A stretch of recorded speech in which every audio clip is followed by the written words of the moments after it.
How does a smaller regional power take on the world's largest navy with its massive aircraft carriers and advanced destroyers? Well, Iran's strategy isn't to face the US head-on. It is to rely on asymmetric warfare. Take this for example. These two civilian ships are sailing near an aircraft carrier.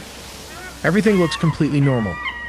But then, with the press of a button, a shipping container doors opens up and out comes a missile. These are the self-made Iranian anti-ship missiles, which can still pack a punch.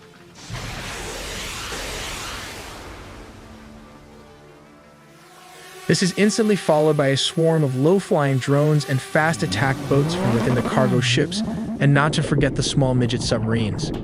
These submarines can launch torpedoes at the same time. In quick succession, it can pass through the carrier's strike group defense system and even achieve 10% impact. They might not sink the carrier, but they can damage it enough to make the waters too dangerous for the US to operate in. So let's look at the 4 key tactics they would likely use. Tactic 1.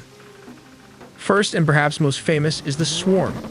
The Islamic Revolutionary Guard Corps Navy operates hundreds of small, fast attack craft armed with heavy machine guns, rockets, and anti-ship missiles. The tactic here is simple, but deadly. Instead of trying to fight a US destroyer one-on-one, which they would lose, they deploy dozens of small boats simultaneously from every direction. The goal is to overwhelm the US ship's defensive systems, like the Phalanx, by presenting more targets than the ship can track and destroy at once. Moving to Tactic 2, mining the Strait. Next, we have the silent killer, mining the Strait of Hormuz. This is the world's most critical oil choke point. Iran maintains an inventory of thousands of naval mines, including smart mines that can listen for the specific acoustic signatures of enemy ships.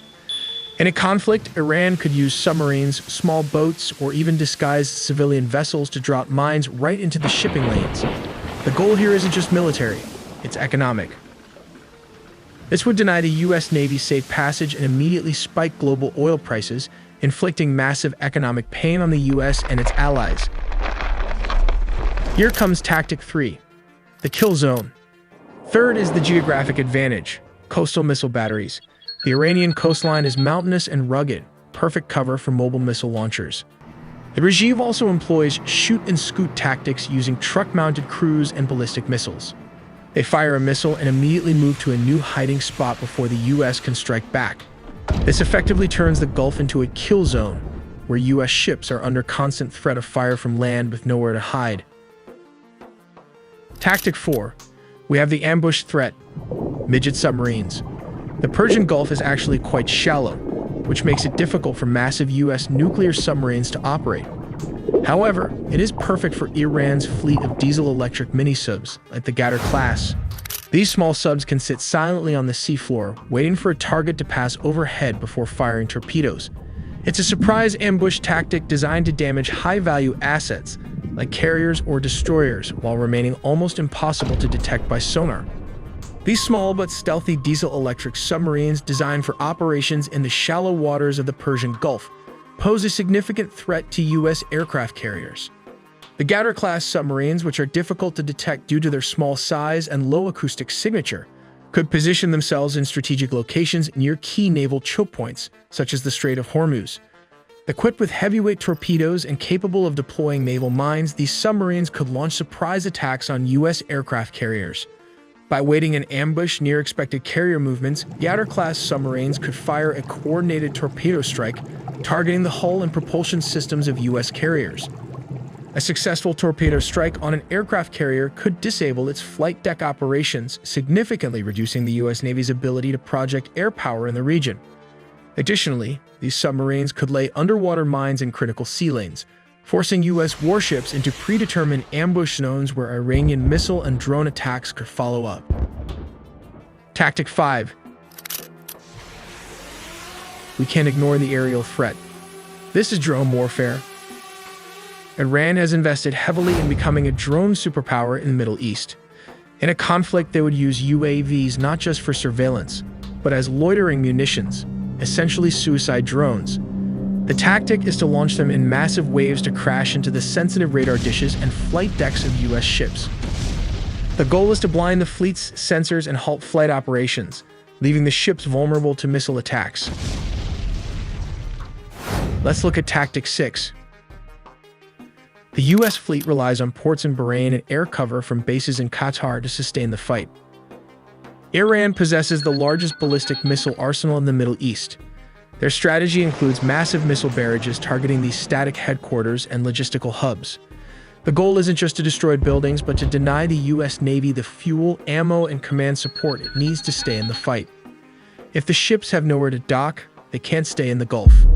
Iran's military strategy for targeting U.S. air bases in the Middle East would likely rely on a coordinated, multi-domain approach. By combining its missile arsenal, drone capabilities, and proxy forces, Iran aims to overwhelm American defenses and inflict significant damage. Among the high-value targets, Iran would likely prioritize are Al Udeid Air Base in Qatar, naval support activity NS at Bahrain, multiple U.S. military bases in Iraq, and Al Dhafra Air Base in the United Arab Emirates. This approach reflects Tehran's broader strategic objectives, deterring U.S. military intervention, retaliating decisively in the event of conflict, and asserting its influence across the region. One of the most probable targets in a direct confrontation is Al Udeid Air Base in Qatar. As the largest U.S. military installation in the Middle East, it hosts around 8,000 American troops and serves as the regional headquarters for U.S. Central Command. The base plays a crucial role in supporting air operations across the region and is a central pillar of the U.S. military presence in the Gulf. To strike Al Udeid and similar bases, Iran could deploy ballistic missiles such as the Fateh-110, which has a range of about 300 kilometers, or the Qunan-1, capable of reaching up to 800 kilometers. If it uses a proximity fuse, it may detonate just above the surface, airburst, to maximize fragmentation and increase the affected area. Complete destruction of unarmored structures and lethal to unprotected personnel. Extreme overpressure, possibly 100 to 300 psi in this zone, will destroy hardened aircraft shelters, fuel tanks, and command posts if directly hit. Depending on where these missiles are launched from, they pose a credible threat to key U.S. installations across the Gulf. In Bahrain, the Naval Support Activity NS at base serves as the headquarters of the U.S. Naval Forces Central Command and the U.S. Fifth Fleet. With more than 9,000 American personnel stationed there, it is the only permanent U.S. naval shore base in the Middle East. Its port facilities are capable of accommodating aircraft carriers and amphibious ships, making it a vital maritime hub. Given NSA Bahrain's role, Iran may also target U.S. warships in port or operating in nearby waters. It possesses a highly developed arsenal of anti-ship cruise missiles, launched from coastal batteries or naval platforms, which can threaten U.S. naval superiority in the Persian Gulf. Iran may also exploit proxy forces in Yemen and pro-Iranian militias in Iraq to launch indirect attacks or stir instability within Bahrain itself.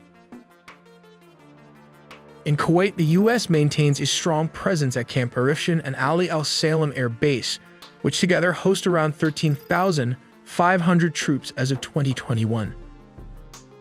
These facilities act as key operational and logistical hubs, particularly for U.S. missions in Iraq and the broader Gulf region.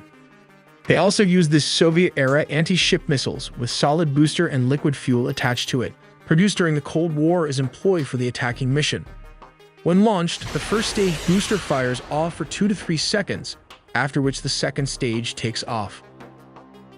It searches for a target using analog radar. When locked and ready, it can destroy a ship using a hollow-shaped charged warhead. This has the potential to either destroy or sink a cargo ship if it hits at the right angle. Scenario 2. This involves the use of a Soviet-era missile that was re-engineered by the Iranians, converting it into an anti-ship missile. The converted SA-2 missile can be launched from within 45 kilometers or 28 miles from the target. Take, for example, the U.S. destroyers sailing through the Red Sea. When fired, these anti-ship missiles can travel at a speed of Mach 3.5. These actions create a psychological impact and disrupt trade routes. Speaking of Iraq, several U.S. military bases are located relatively close to Iran's western border. Their proximity places them well within range of Iranian missile strikes, adding to the strategic and tactical complexity of the region's security landscape. Iran's missile forces are dispersed across hardened underground bases and mobile launchers, which enhance their survivability and make rapid, surprise strikes more feasible.